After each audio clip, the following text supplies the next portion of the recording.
Sa ibang balita, nagbukas na ang 54 sa 83 klase sa Albay kasabay ng pag-aalboroto ng Bulkang Mayon. Problema naman ng mga guro ang labis na init dahil sa mga tents lamang isinasagawa ang klase.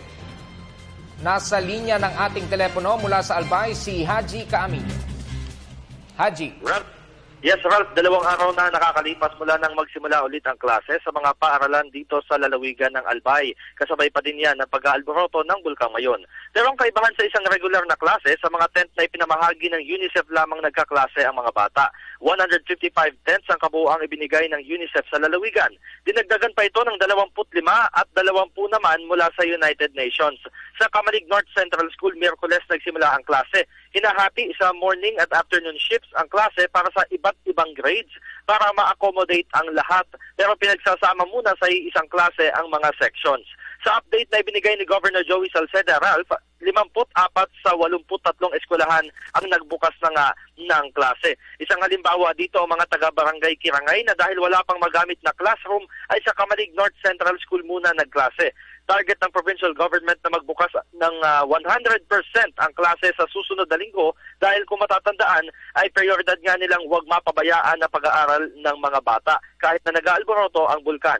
Maayos naman kahit paano ang klase. Ang problema ay kulang din sa armchairs at sobrang init sa loob kaya hindi makapag-concentrate ang mga bata. Pero ayon sa mga batang nakausap natin kanina, magtitiis na lamang daw sila dahil ang importante ay nakakapag-aral sila. Sa pinakahuling balita naman, Ralph, tungkol sa Bulkang Mayon, muli ito naging aktibo pagkatapos ng 6 na araw na lull period. 9 na volcanic earthquakes at 6 na rockfall events ang kanilang naitala.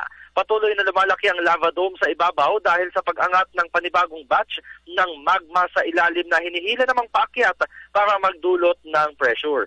Nananatili naman sa alert level 3 ang bulkan pero idineklara ito ng PHIVOLCS na critical at mas delikado nga pag pumutok dahil sa paglaki ng lava dome na katumbas ng 855,000 cubic meters o 85,000 truckloads ng isang 10-wheeler truck.